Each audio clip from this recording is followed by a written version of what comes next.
Karma is an Oriental word which has found its way into most English dictionaries. It stands for a principle of Eastern philosophy which is variously interpreted. To the average Western thinker, particularly the theologian, the term is objectionable, although the equivalent is found in the New Testament. As we are told in the New Testament, as a man soweth, so shall he reap. And this is very largely the traditional explanation or interpretation of the word karma. It also is found in the Buddhist scriptures, where Buddha says, effects follow their causes, as the wheels of the cart follow the foot of the oxen. Therefore, we are dealing with cause and effect. We are not dealing with punishment per se. We are not referring to a condition after death or in life in which evil forces take over the life or consciousness of a human being. We are not relating to demonology, nor to a Hades populated by ghosts and monsters. The word is simply a term to signify that the effects are inherent in their causes. Scientifically, this would probably not be seriously disputed. We observe every day that causes produce consequences. But most people are so much interested in their own ideas about consequences that they overlook the problem of causation. Today, as we look around us, we see an almost classical example of how causes produce their effects, how the way we do things becomes the way in which we are rewarded or punished. Karma is not a punishment bestowed by heaven. It is not a painful work given by deity to wayward children. Karma is simply the fact that there are rules in the game of life, rules in creation, rules that are just as inflexible as the law of gravity, rules that cannot be violated. And long ages of contemplation has built these rules into the theological writings of most of the nations of the world. These rules are first observed. Our remote ancestors saw them. They did not know what they meant, and they did not know why they happened. But they learned through thousands of years of experience that things that they did had consequences, and that these consequences were more or less inevitable. They found in those days that the individual who broke the common rules of life suffered. He suffered not because a divine power looked down on him and punished him. He suffered simply because he broke the law of cause and effect. This law is impersonal, it is just, it cannot be arbitrated, and it cannot be not mollified or changed by almost any process that we can think of.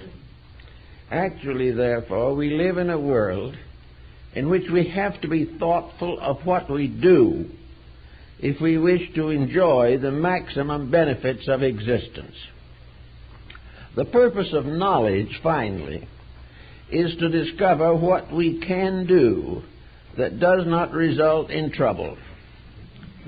Ignorance, consequently, is the condition of being unaware that what we do has consequences. Now, we are mostly willing to accept certain visible forms of consequences. We know that if we eat the wrong foods, we will have dyspepsia. We know that if we become bound to drugs or narcotics or alcohol, we will pay for this indiscretion. We know that we are capable of improving our living or destroying ourselves. according to our understanding and application of the principles of cause and effect. So the philosophy has as its primary purpose an effort to demonstrate clearly for the benefit of all concerned that you cannot make a mistake without getting into some kind of trouble. Now, we can say that people do not know when they make a mistake. In certain cases, this is true. But in the majority of instances, the mistake is intentional. It is intentional because the individual is more interested in getting something that he wants or avoiding something he should face than he is in thinking about the law of cause and effect. He thinks that evasion is possible, which it is not. He thinks that he can overlook rules in nature and that nature will overlook these mistakes. It will not happen this way because practically every mistake that can be made has consequences which are unfavorable.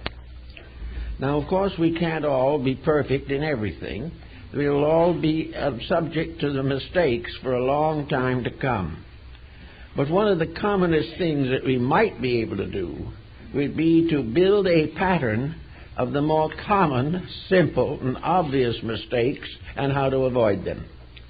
We should be teaching children certain rules to avoid mistakes on the consequential theory that these rules must be followed or trouble will follow.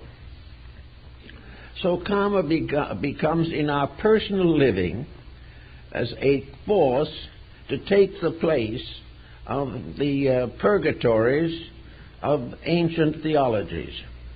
Instead of the individual going to some mysterious place after death where he will be boiled in oil, he can escape this very morbid and melancholy fact by realizing that the effects of causes are worked out on the same plane where the causation occurs. If we make a mistake on the physical level, we will pay for it physically.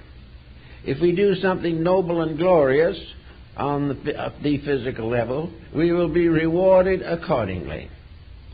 Karma as much deals with rewards as it does with punishments. If our mistakes are never overlooked, our virtues are not forgotten either. Everything we do right has certain enduring consequences for our betterment, improvement, and security. Therefore, karma actually is impersonal. It has nothing really to do with what we want or what we do not want. Karma has to do with what we have done, why, and how. It has to do with the simple payment of debt. It is like the individual who borrows more money than he can pay and in the end lands in bankruptcy. This is not because God determined to break him. It is not because these laws are written in the Scriptures. It is really because the individual has done something he should not do. And he either did it from ignorance or from intent. Now, in the philosophies of life, ignorance is no excuse beyond a certain point. The individual who makes mistakes he doesn't know about and has no way of estimating can get into some trouble, but there are forms of forgiveness or Bard in Gilead which will help him.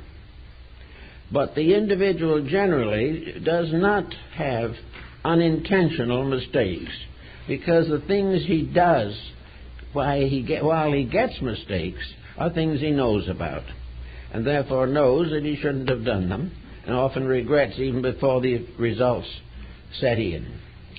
Now, this leaves many people in the arms of a quandary. If everything we do has consequence, suppose we do nothing.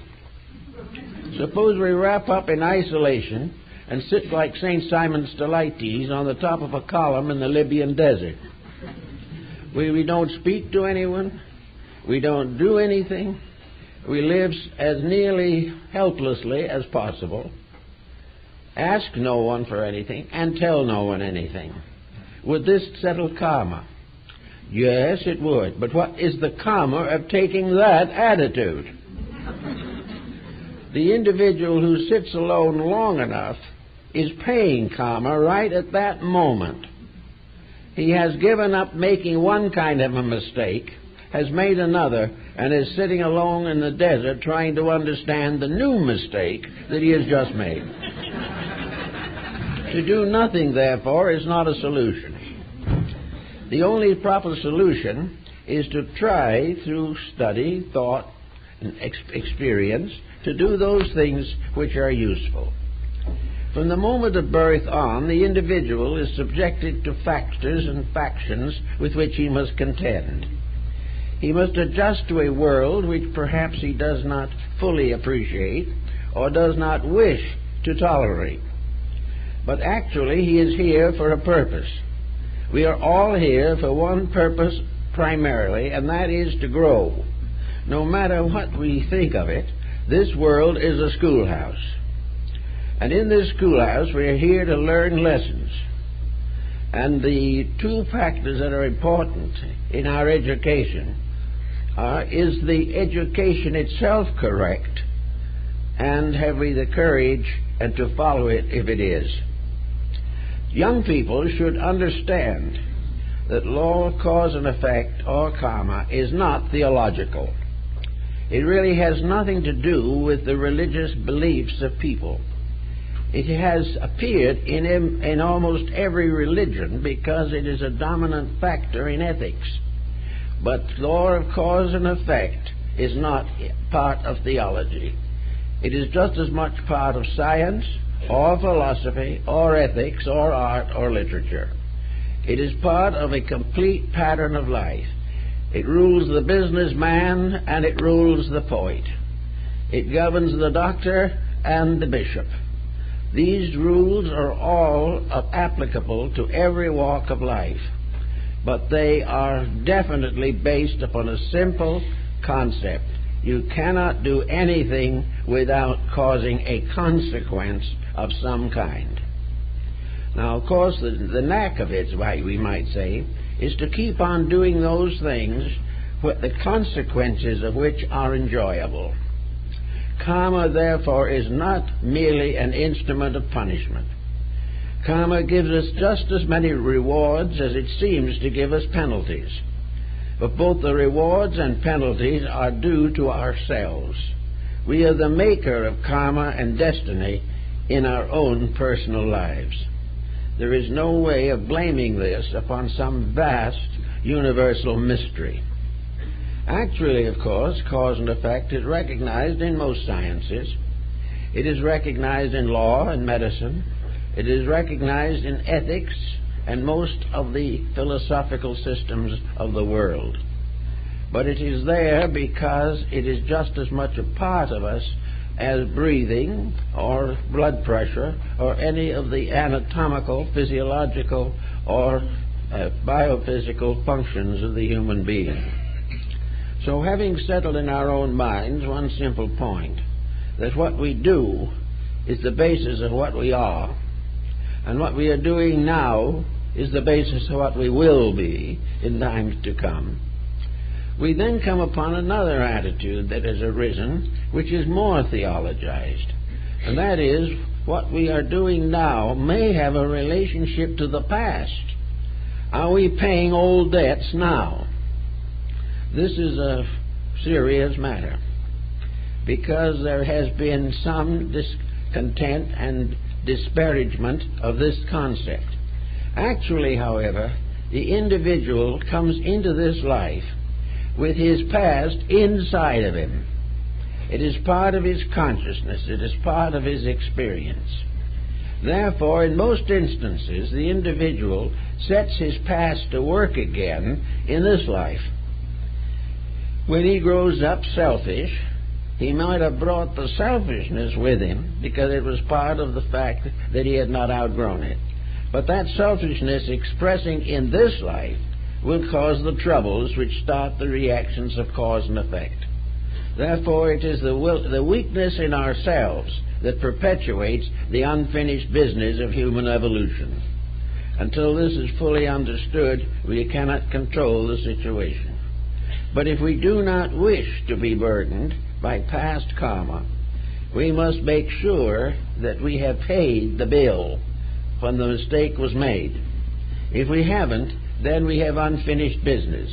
And that unfinished business is to learn to understand why our own attitudes must inevitably react upon us somewhere, sometime. There's no way of escaping them, but there is a way in the sense of transmuting them. So there is an alchemy also in karma. There is something about it that is very much like a remedial course in healing. The physical person, through wrong diet, through wrong exercise, through dissipation, gets sick, and the body becomes the instrument of the karma. The body is suffering for the mistakes of that which lives in the body. Now, if this can go on indefinitely, the individual can say, this is fate, it is inevitable that I shall have heart attacks, or that the kidneys will give out. And the individual can just go along until he dies of his complaints. Or he may decide that life is still worth living and that he'd better do something about his mistakes.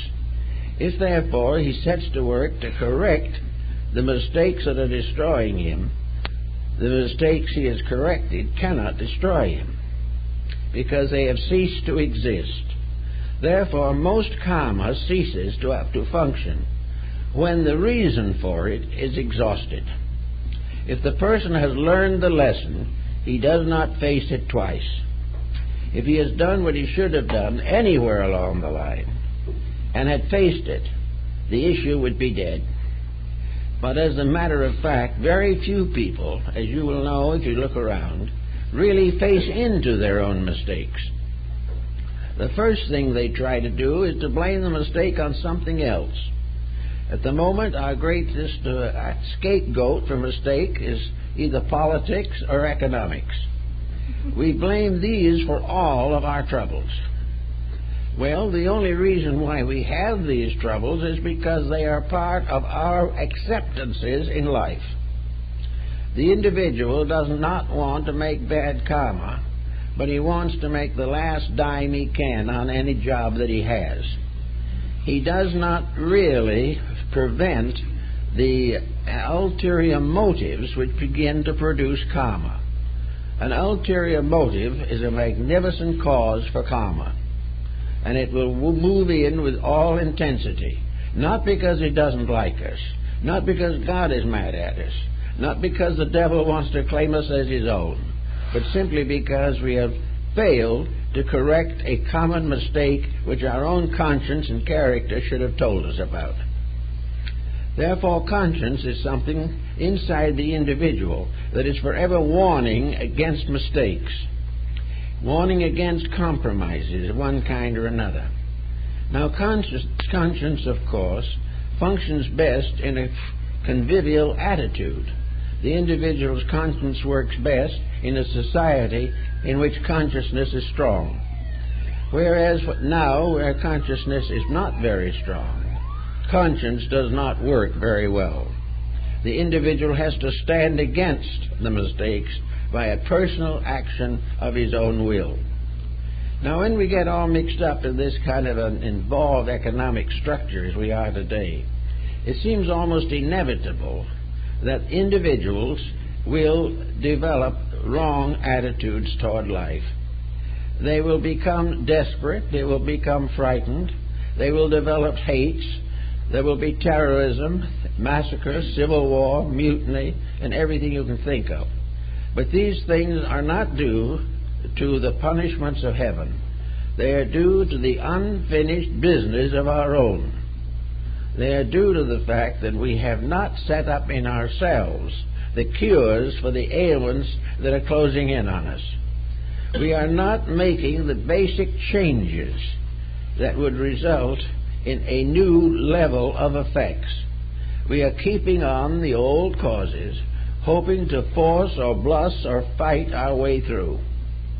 We are here doing exactly what has made the mistakes of the past, and we are doing it with the desperate determination to get by in a happy way while doing the things that must make us unhappy. So this type of thing comes into karma. Now, the other side of the coin is also worth remembering, that there is not anything that happens in life that is good that is lost. The idea that the deity has a book and writes all these good deeds in the book and adds it up for our advantage is not quite correct, but it's a good symbolism, but that's all. The book is in ourselves. The things we have done right become the basis of the growth and development and liberation of the human soul. The individual who has done what is right may have limitations, may have some suffering, because it is not possible to do what is right in a society that does not recognize right. But the individual is a passing motion in this society. He is born, he suffers, and he dies. But his character is his own and goes with him to eternity. Therefore, he may have to sacrifice some advantages here in order to ensure that he will be in better condition in the course of the future. This is why we look forward to a new age. A new age is one in which the entities of a previous generation who are supposed to have learned something begin to come back into incarnation. And coming back, bring with them the new growth they have made, the new understanding they have achieved, and the new longings for a better way of life. And each individual returning with a little more integrity brings about a civilization with greater integrity. It all adds up to progress. Now, in daily contact, we have another peculiar habit, and I notice this a great deal from people who come to me for one reason or another. Mistakes which cause suffering. The suffering is keenly remembered, but things that go well are not noted. The individual seems to take it for granted that his rewards should always be good and therefore nothing unusual. But the rewards that are not good are painful, and these are very unusual. So the person has a tendency to overlook his blessings in favor of his misfortunes. I have talked to many people who have outlined at great length all the miseries they've gone through. But after some conditioning, we discover they had some pretty good things happen to them, which they did not even remember. Once the mind settles on misery, it is hard to move it. It wants to continue negative thinking. This caters to another problem in human nature, and that is self-pity. And if there is a creation that is sorry for itself, it is humanity. It's been sorry for itself from the first day. Therefore, the desire to be sorry for oneself sort of has a dignity about it. It has a maturity about it. The sufferer feels superior. He has had a greater and more dismal existence. He is subject to martyrdoms that have made him very important in his own sight. But he has not learned the important lesson of all, and that is that he must understand cause and effect. He must realize that the causes of the things that make him miserable are in himself, not in society.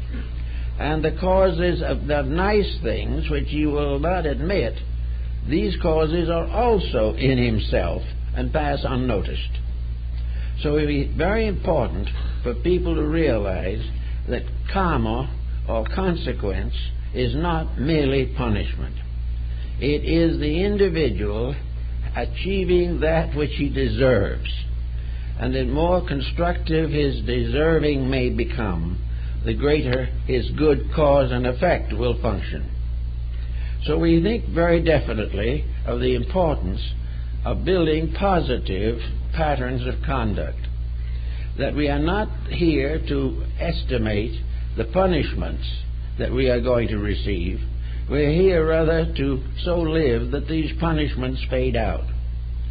On the basis of the problems we are confronted with in society today, we can look at the world as it is. We can look at the different attitudes that ruled conduct.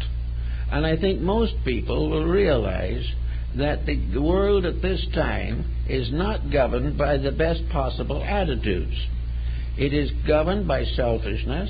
It is governed by ambitions that are false or excessive. It is developing around a financial center that is unendurable. And it is also exploiting and destroying the natural resources. All these things are happening. Every newspaper has articles on them. Every individual knows something about these matters, but he continues to ignore them, either believing there is nothing he can do about them, or that he is too busy doing other things that he prefers to do. But the great working of karma, which sometimes brings a human being to the edge of chaos, is bringing the collective humanity, of which we are a part, also to the brink of chaos. As St. Augustine pointed out long ago, in the days of the ante-Nicene Fathers, the human being has certain privileges of energy. There are things he can do and things he cannot do. One of the things he can do is improve himself. One of the things he cannot do successfully is to dominate other people. The moment he begins to dominate other people, he creates a reaction. And on the level of religion, wherever religions go out to proselyte and determine by force or otherwise to conquer masses of human beings, these religions themselves are in grave trouble and ultimately come to an inglorious end. Everything that is wrong ultimately fails. There is no way of escaping this inevitable fact. Now, in ourselves, within our own natures, we have a certain type of consciousness, insight, understanding, or whatever you want to call it, by means of which we intuitively recognize values that we do not wish to consciously acknowledge. We call this conscience, but it is more than that. It is the subconscious set within ourselves by which we participate in the universal plan of things. Way down deep in ourselves, we know the rules. But by the time we have filtered this knowledge through emotion, thought, and action, it has lost the name of significance in many cases. But down inside of each individual, the law of cause and effect is in existence at all times. It is part of this over-self of Emerson. It is part of this divine part of man, which, while enclosed in body and encased in material concerns, is still alive and well. So we have to realize that when the voice inside of ourselves warns us, we should give very definite consideration to that warning. Now, the law of cause and effect, they say, can't be proved as far as the moral issues are concerned. But this is not strictly true either. The moral issues are provable, and the ethical life of the individual can be made scientific. Lord Bacon points this out in The Advancement of Learning, that if we want to know more about religion, we study science. If we want to know about science, we study philosophy. And if we want to know about religion, philosophy, and science, we study art. These are all interrelated factors, all of them subject to the laws of cause and effect. And everywhere we turn, the rules are the things we have to search for. For if we do not have the rules and the courage to abide them, our lives will be a series of conflicts and contradictions, with karma manifesting principally as discomfort. There's no reason why this has to be true, however, if we are able to handle the situations that we create. Now, there's another point that the Oriental philosophers have made a little more clearly, perhaps, than we have here, and that is the individual is not responsible, personally, for that which is beyond his comprehension. That which he does not know and cannot find out, he is not responsible for. He is only responsible for the gamut of his attained ethics. He has to live within the range of what he knows is right and what he knows is wrong. And the karma that we suffer from results from that which we know and do not assume and accept. We cannot be held responsible for conditions that are completely beyond our consciousness or beyond our control. But we are responsible for everything that is within the familiar pattern of the known. Now, what are the patterns of the known for the most part? For the individual, it's himself. It's his daily life, it's his conduct, it is his growing up. The rules also involve his education, his schooling, his trade, his art, his profession, or whatever he selects as a livelihood. Going a little further, it comes into his emotional life. He becomes a person with a responsibility for a family. Both men and women, therefore, share this responsibility equally. They know what it means, and if they do not know, it is because they have deliberately ignored it. Because anyone who wishes to know the facts about common occurrences can find them if he wants to. So he comes into the family life, and together, the husband and wife accept the responsibilities of cause and effect as these apply to the family. The neglect of these laws in family relationships can be very serious. For instance, in a family, if one of the parents at least becomes completely selfish, indifferent of the rest of the family, and goes out in search of fame or fortune, then that is creating bad karma for that person, a karma which they must ultimately face. The result of this karma is a detriment to the society, and under those conditions, karma appears as punishment. But it is also to be remembered that this detriment to the others may draw out of them a greater good than they would otherwise have ever known. They may rise above this loss, this failure of one member, and become very strong and brilliant and wonderful people. Therefore, that which is a punishment for one may be in turn an ultimate benefit for someone else. But the fact that the others benefit in no way reduces the karma of the person who neglects. These things fit together in very intricate patterns. Then they go out into life. There are all the things the person wants to be and to do and to have. He builds a career. Now the women are going out and building careers also. And the world of careers is becoming tremendously important. Now, career generally means that the person becomes a better person, better equipped to face life, and better able to achieve the integrities of independence.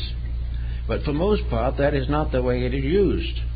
This advancement is not controlled by any ethical or moral motivation. The individual wants greatest liberty to do exactly what he wants to do. And if what he wants to do is against the rules of karma, he's in trouble. And most of the time it is. The individual who is a wastrel, the individual who is extravagant and dissipated, the individual who allows his morality to collapse because of wealth. This is all karma causing. And the karma is going to be far more difficult to overcome than the financial ascension to which the person has made an adjustment. Therefore, we have all the way along interlocking. One man's karma of reward and another man's punishment. But it all works from the integrity center within the person themselves. And this integrity center must not be violated. Now, knowledge, as we know it today, claims all kinds of purposes and motivations. But the essential reason for knowledge, the real basis of our desire to know, is that we must learn to know what is right and wrong for ourselves. We must discover the truth, the life, the pattern which is possible for us to fulfill without danger or pain or suffering. We may have certain limitations, but the limitations in turn may also be liberations, depending on how we look at them. Now, at the end of a certain length of time, the human being begins to drift into what we might term retirement. He's getting to the end of most of the adventures of living. He has gone as far as he can industrially and economically and so forth and so forth. And he is now coming to the time when he must review and regulate his own life. Now, one of the unfortunate aspects of karma, if we wish to call it such, is neurosis. Neurosis is not an individual who is really in great trouble.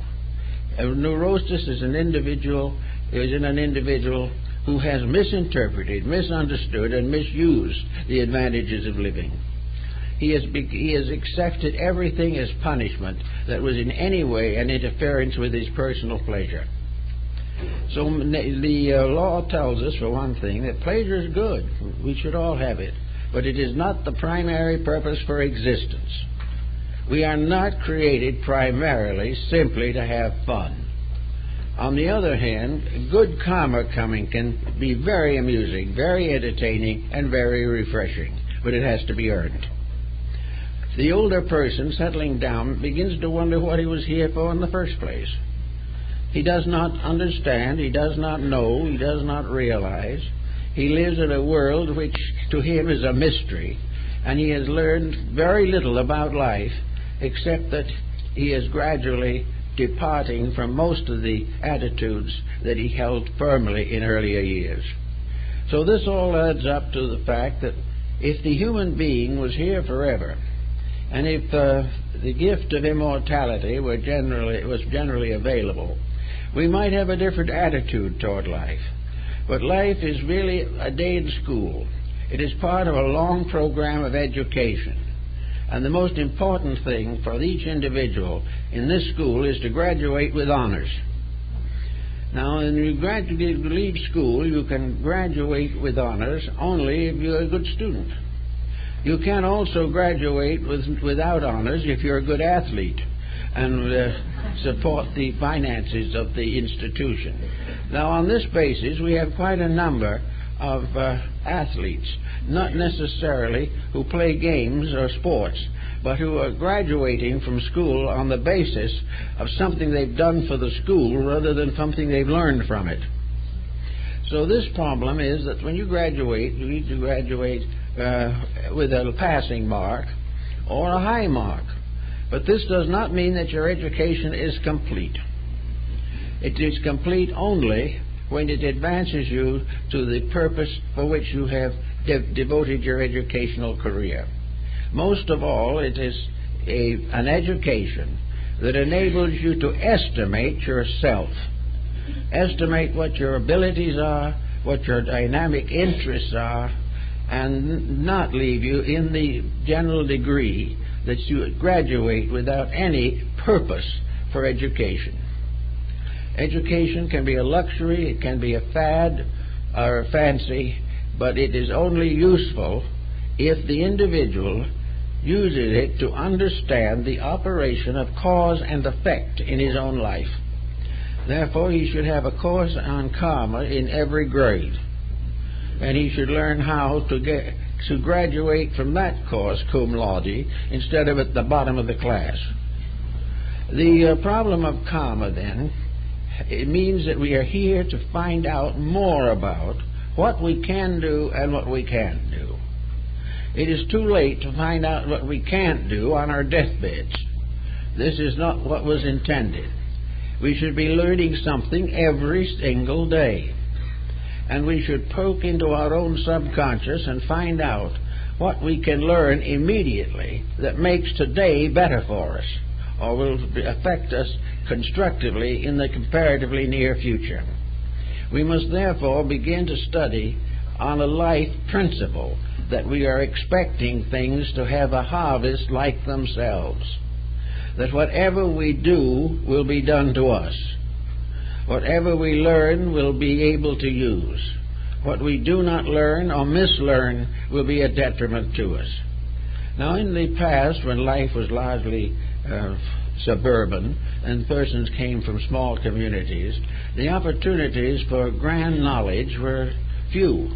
But today, in the various media available, we can see the whole pattern of world mistakes played out before our eyes. We can see different faults and failings all over the world and the consequences. We can understand terrorism. We can realize the narcotics addiction. We can recognize the causes of all these things because they're played out in front of us. We have never had so much available evidence in various ways. Now, it's possible, and quite true, that some of this evidence is wrong. There are definite mistakes in the spreading of news or the estimation of events. But for the most part, the facts themselves stand. And these facts, while they may be misinterpreted, are enough in themselves to remind us of the facts about ourselves, and to remind us that in studying our own facts, we also misinterpret them as generously as possible. We are not willing to accept them any more than nations and civilizations are willing to accept their mistakes. In the last 2,000 or 3,000 years, we have fought more wars than we should ever fight. We have also fought many of these in search for truth, in search for religion, in effort to improve or reform mankind. But we have left the earth with the bodies of the dead scattered about promiscuously. Actually, we should be able to just look back for a few years to see what we ought to be learning. This mysterious and inevitable consequence of action. That we should see how, one by one, the dictators fall. One by one, the criminals fall. One by one, the selfish fall. All these things are obvious to the thoughtful person. But the individual who has his own treasures seldom understands or accepts this evidence. He is going to be different. Other people may have to pay their debts, but he is going to find some way of getting out of his. This is very common in finance and has led to constant ruin and impoverishment. Actually, the only answer to the whole problem is ethical integrity. There is no way of getting away from karma unless the individual is mentally, emotionally, morally, and physically honest. Honesty is the secret of survival, and it minimizes nearly all the problems of life. The individual who is emotionally and mentally honest has a great deal more chance of being physically healthy, because the disturbances of the emotions are what cause a great deal of sickness. Almost all of the troubles that we have arise from the interference that we create between the levels of our own constitution. The mind betrays the heart betrays the health, and all these things fall into a common ruin. But we have to realize that there are laws of karma that apply to every aspect of existence. There are laws of karma that are peculiarly created for the benefit of bumblebees. There are laws of karma that are necessary for the motion of stars. There are laws of cause and effect controlling everything that exists in the universe and existence itself.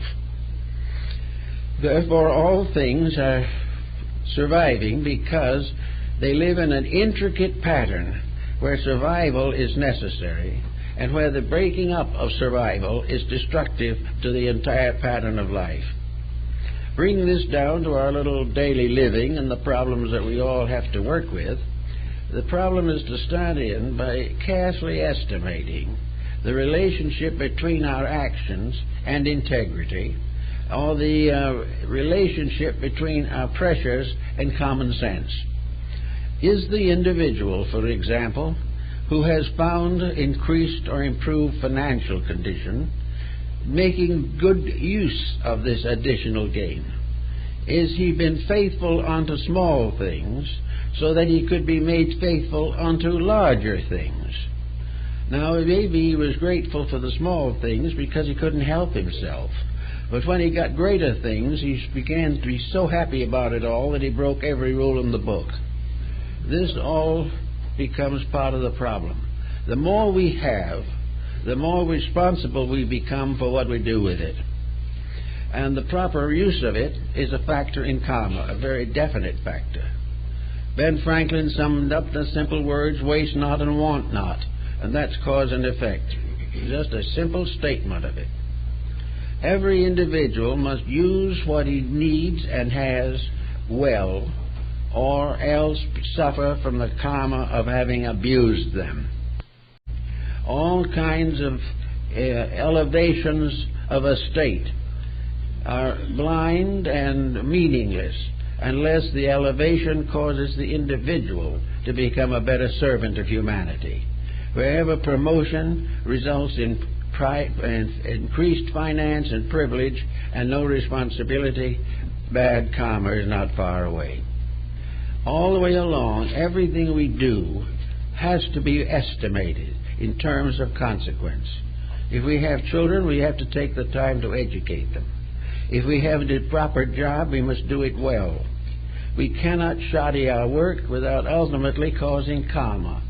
And if enough people shoddy their work, it is almost impossible for any of us to get a piece of work done honorably. This is not because the devil has been whispering in ears all the way along. It is simply because we are all setting the example to each other. And for the most part, the example at the moment is not good. So we have to begin this way, to really try to find out what is possible to us, so that we will not make these karmic decisions that hurt us. We should so live that as we drift through the years of life, that we have as much peace and harmony as possible, and continue to be as useful as possible. The perfect life is the useful life. The idea that success is to avoid or evade responsibility and labor, these are fictitious ideas. Karma will punish the individual who believes that what he has should be kept in his own pocket as long as he lives. All these things represent misuses of things. And karma is the great pageantry of use and misuse.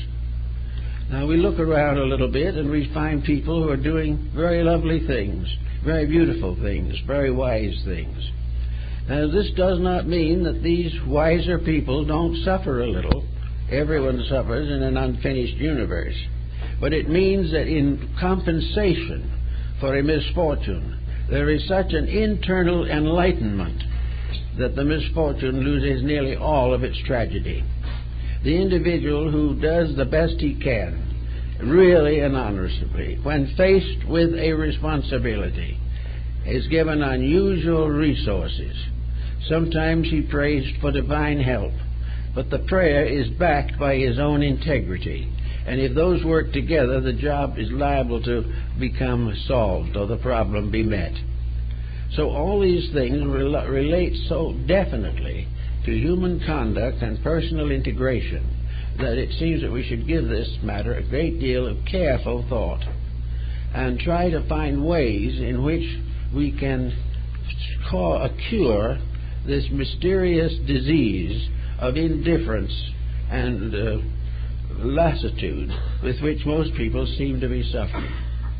We talk to folks every day, and we find more and more people are dissatisfied with the actions of their associates. The individual, even though he is not honest himself, objects to the dishonesty of others. He is looking for a better world, even though he is contributing nothing to produce it. So here we have about 5 billion, somewhere near 5 billion human beings living on a small ball in space. Now, this little assemblage, which looks very big to us, does not look very big from a constellation far off. It is because it's a little molehill on which we live. But here we are with lessons to learn. And these lessons are first-grade instruction in the ruling of the cosmos. If somewhere along the line, as some schools of philosophy believe, our evolution will ultimately result in our becoming part of a great evolutionary program that will come into existence in the future, that each one may have an executive place in the great unfoldment of the constellations and stars and elements. If this be true, and it may be, we can't say it won't be true, then this is part of our educational field. Here we are trying to solve a very simple problem, a problem that is not beyond our capacity. We want to live quietly and peacefully. We want to have enough to take care of ourselves respectably and with reasonable pleasantness. We want to get along with each other in amity. We want to have our beliefs respected, and in time we will learn to respect the beliefs of others. We want a harmonious, pleasant world. And when two people out of this hope both marry, they expect to live or hope to live in a happy and harmonious family. They want the things to happen immediately which are the greater good for all concerned. They are perfectly willing, if they care, to do something to motivate the good and well-being of others. Now, reforms nearly always start not with pure intellection, but very largely with emotion. Actually, we get further by the love of truth than we trying to understand it. The moment our affections are warm, kindly, and friendly, and we recognize the natural and inevitable tie between all living things, when this begins to sink into our consciousness, we find that love takes the place of law in many things. But love is a fulfillment of law and not an escape from it. If love is real, the law will not be broken. If love is unreal, the law will be broken. And if the law is broken, the love will fail. This is all part of a very big pattern. But the kindness of heart, unselfishness, integrity, values, peace, and affection, responsibility, recognition, and admiration for achievement.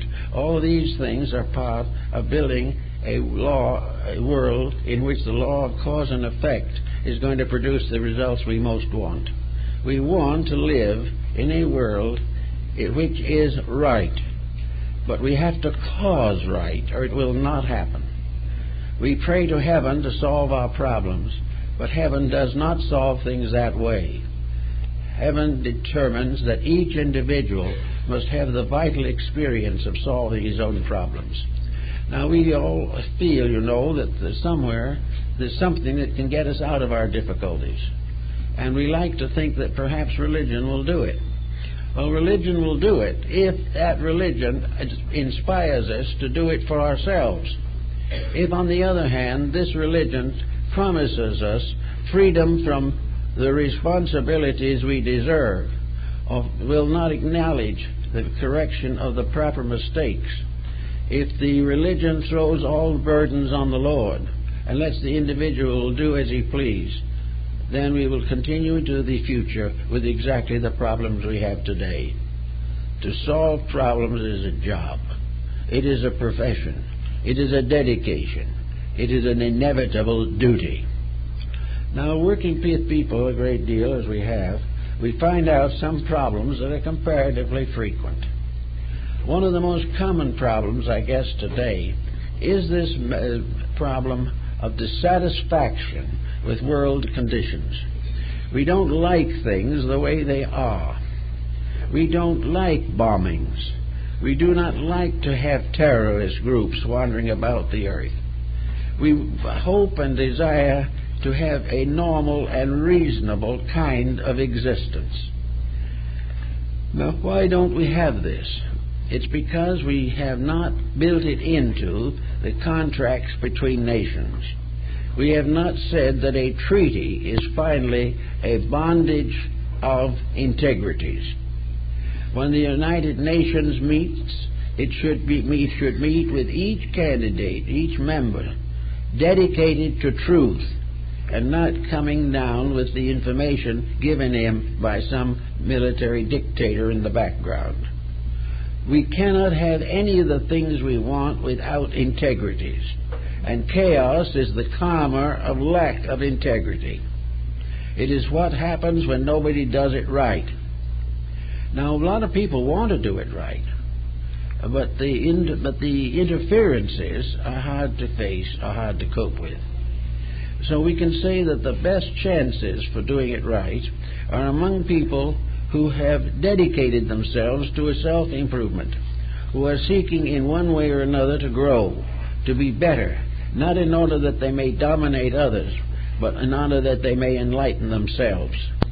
If we recognize a divine principle at the core of our own existence, if we know that there is a God in us, and that this God within us is part of the inheritance that we have from space, we have within ourselves an inevitable power for right. We have within ourselves the capacity to grow, to enlighten ourselves, to perfect our own temperaments and dispositions, and to do those things which are most useful to our world. This is in us. It is the seed of the everlasting, sowed in the earth of the transitory.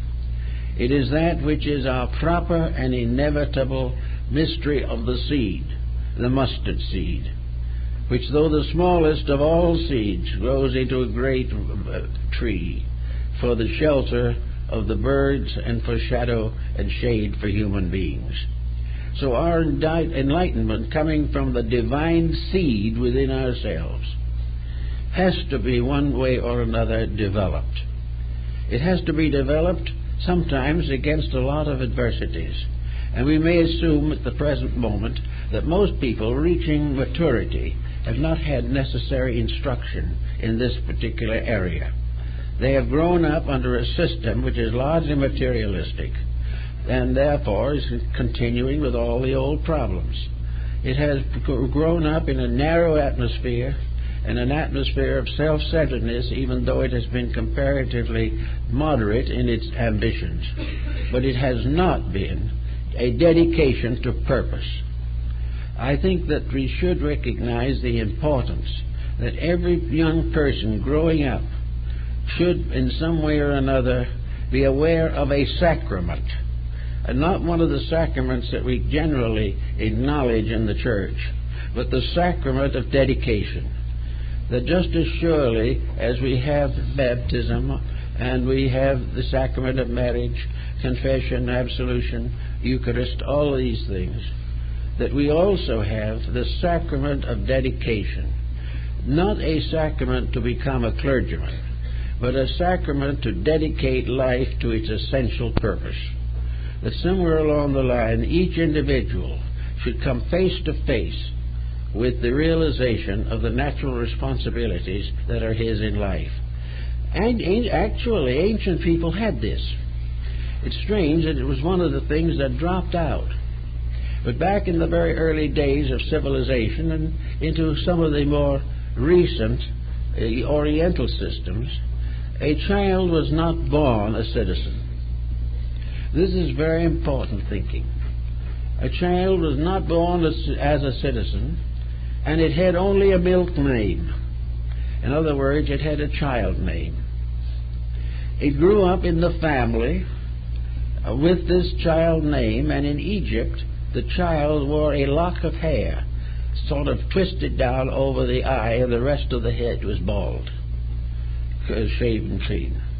But this lock was the child lock, and at a certain period, and certain time in its life, the child was taken to the temple with all the ceremony necessary, with all the relatives and friends, the whole community in the cheering area, taking care of making this a festive occasion.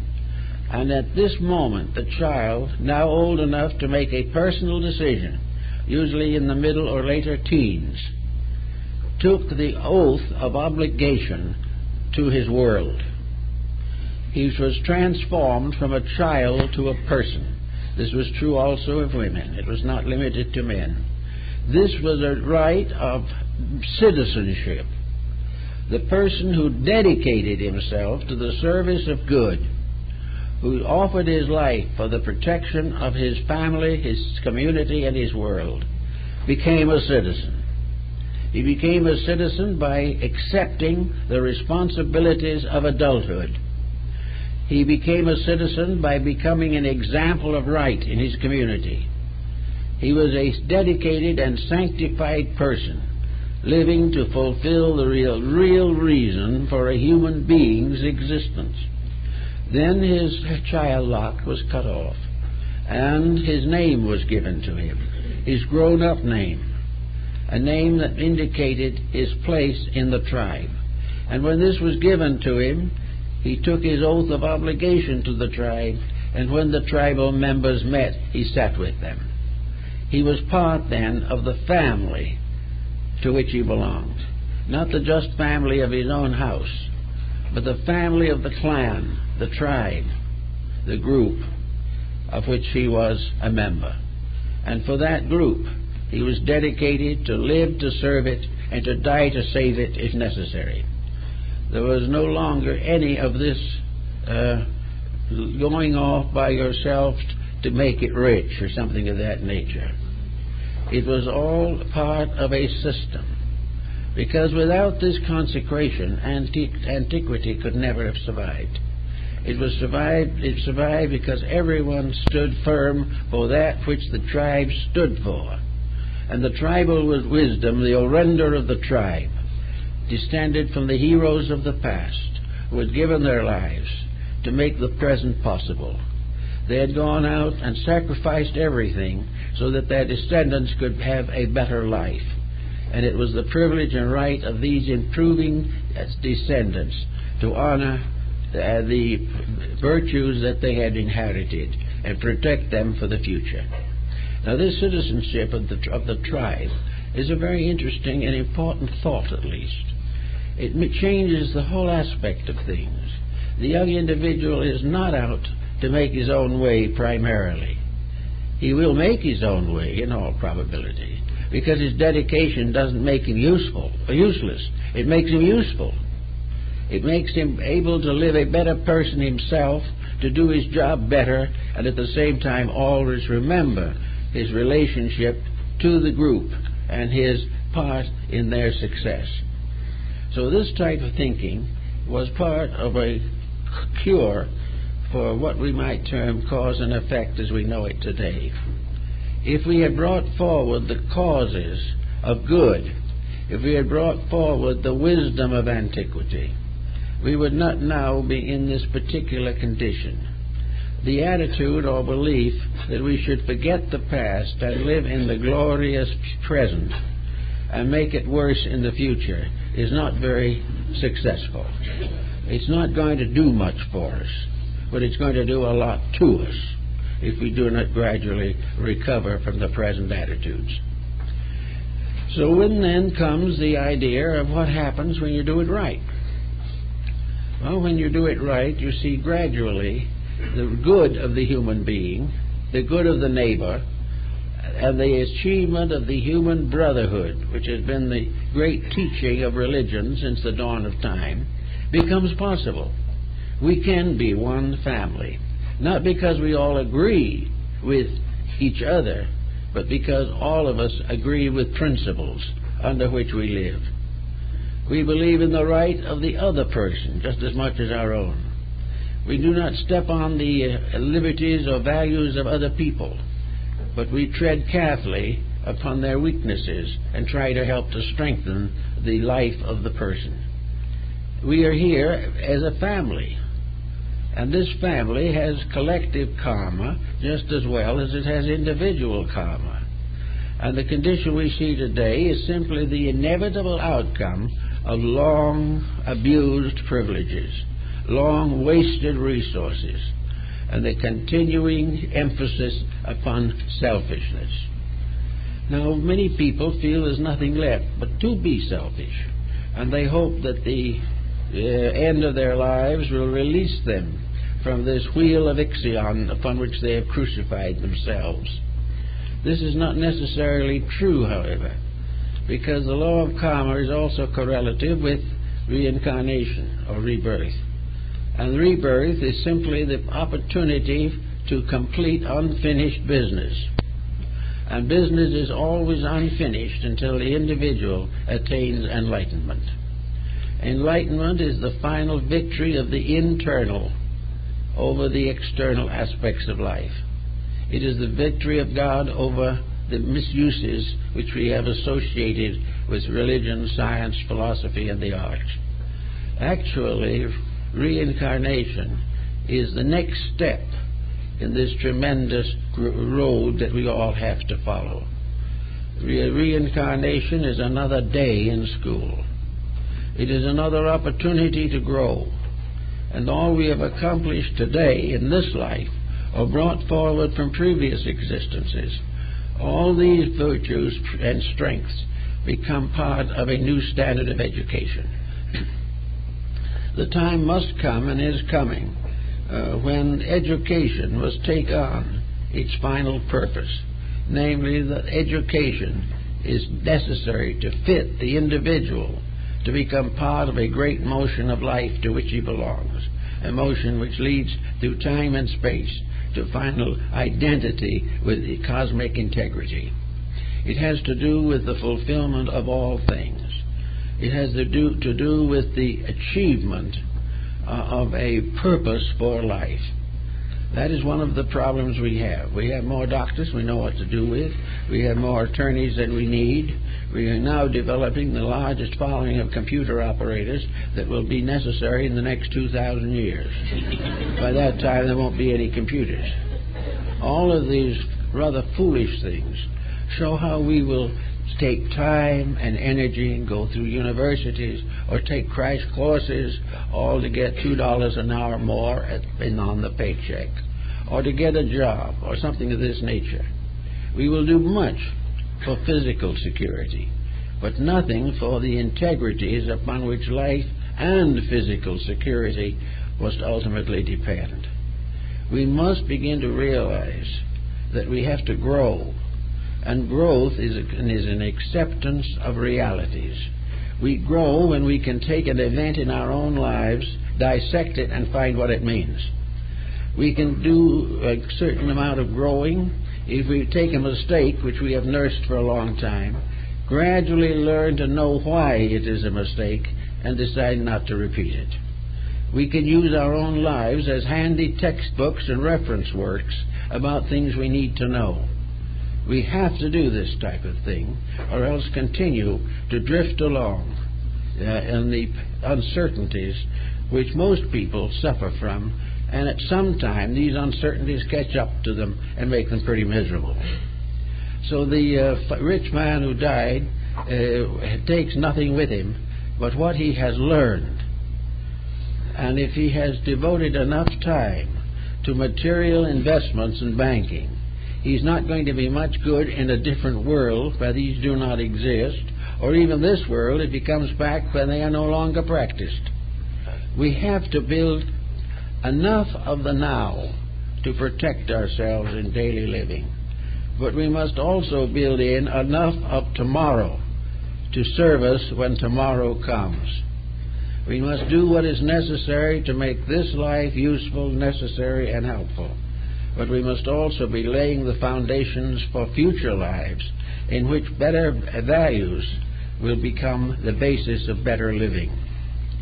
In India and other parts of the Orient, the law of karma is just simply accepted so completely that no one really doubts it. It's not something you have to argue about or convert someone to. To the Oriental mind, it is the only reasonable answer. What else is there reasonable for the individual to work with? There is a possibility that he doesn't survive, and that there is nothing, that when he passes on, good and bad cease together, because he has ceased. Now, in a universe which gone through as much as this one has in the last 1 or 2 years, it seems rather foolish to announce that everything is ending in nothing. That all this great struggle should mean that each individual shall pass on, never know again what happened, and never have it again in himself. He simply ceases to exist. The materialists have tried to make this look attractive by suggesting that we leave behind us our memories, our achievements, and some kind of a memorial to our accomplishments. But if we do not even live to know that this has happened, there's very little real satisfaction in ceasing to exist even if we are represented by a stone here on this planet.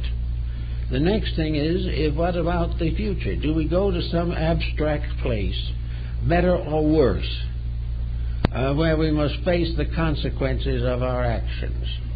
Where if we are wrong, we are punished.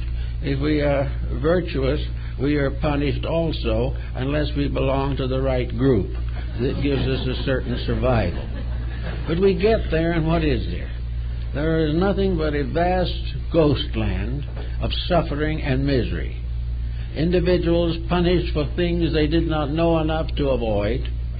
Millions who had not been very bad or very good, suffering together in some cruel limbo under the domination of an infernal power which should have never had a place in a God-given universe. If this is forever and ever, and that the individual is going to suffer in this respect, I think it's high time for most people to come to a rather simple solution. If this is true, we're not going to believe it anyway. We're going to refuse to accept eternal damnation for the transitory mistakes of modern human ignorance. We might need a chastising, someone just slap us on the wrist or something, but this idea of eternal damnation is certainly no longer acceptable to a conscious or intelligent human mind. We also have other possibilities as to the joining with the right church or something, that we have a better opportunity over there, a better consideration. But the fact remains, the whole thing is frustration. The whole thing ends with the simple fact that the average individual leaves this world not bad enough to go to hell and not good enough to go to heaven.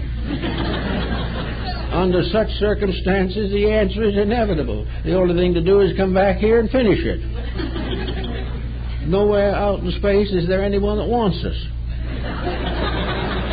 And it's now getting to the point where we don't want each other here.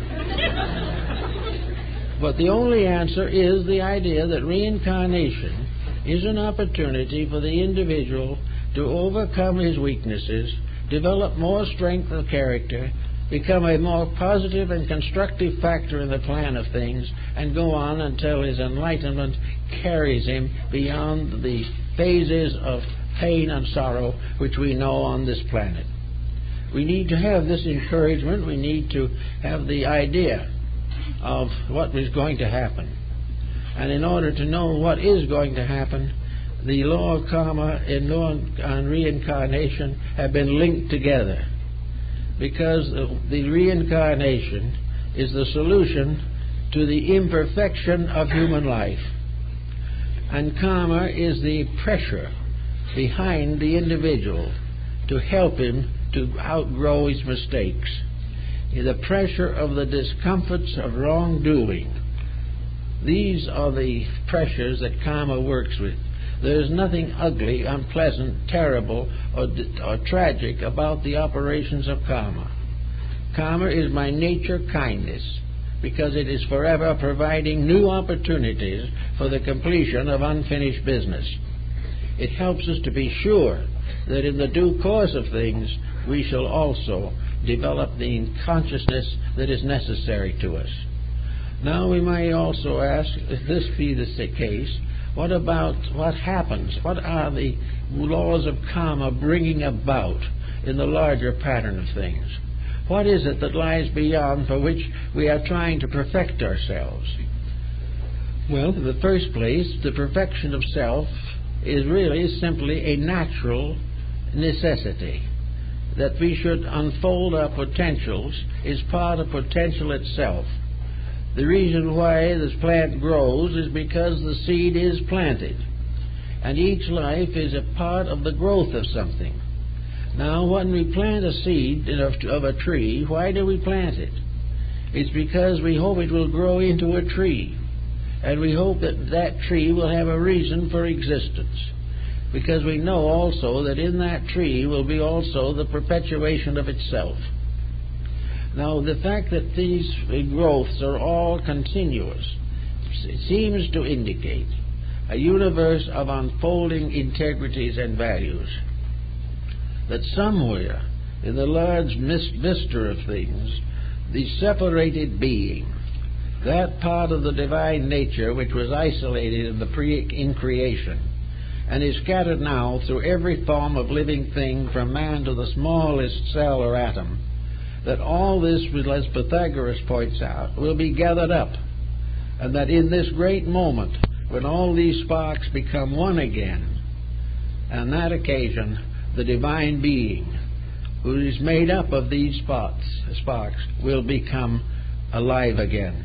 We resurrect or save the divided energies of God, return them to their source, and the divine power is fulfilled, completed, and made perfect by the constant contribution of its parts. When all things gather together, God blazes forth in the certainty of itself. It blazes forth as the perfection of all things. The sparks return to the flame, and all that is not part of the sparks and not part of the worldliness is absorbed again into the essences from which these things came. So that in the end, we are really all a great, eternal, divine power growing up in the multitude of imperfect sparks, gradually becoming liberated from the limitations of matter, and finally returning again to the infinite splendor which is our true nature and substance. What we are going to feel, how we're going to think, or what we're going to do when we are again part of the infinite is rather beyond us at the present time. But we know that it is in the keeping of an eternal power, and that the end of all things is perfection. Nothing is lost. There is nothing that can exist that isn't part of this growing thing that must ultimately become perfect in its own right. Consequently, we are all working, in a sense, maybe, to rescue the separated parts of the eternal and bringing them together, returning the infinite diversity to once more to complete an eternal unity. That we are working all the time for the salvation of the one life that exists in this world, for the universe itself is suspended from one life, and this one life is clothed in the universe, and the perfection of this one life through the perfection of its parts is the absolute and abstract resurrection. It is the final release of eternal life from the limitations of form. But this life, being thus released, brings with it something that it could never have had it not divided into its parts, had these parts gradually grow up and become part of itself. But when they become part of itself, then these parts in their own right will know what makes eternity itself, what creates the final and ultimate. And when it's returned to the infinite, it shares the wisdom, the love, the hope, and the eternity of the great power from which it came. In other words, the return to God is a perfection through effort, a return of the part of the spark to the flame, and that is in not a dead loss, a dead silence, a dead deepness somewhere, but that in some mysterious way, when we reach that ultimate union, we will discover that we are in the presence of a created divine power which functions on one principle alone, and that is love. All hates, fears, doubts, beliefs must finally be absorbed in love. For love is that which fashions all things. The lack of that love has given us our present disasters, and we must finally find our way back again to union with that power which is infinite love, and in so doing share in that love, and war and sorrow and strife will be no longer in us, and we will be part of that eternity for which we were created and to which we must continually aspire. Thank you very much.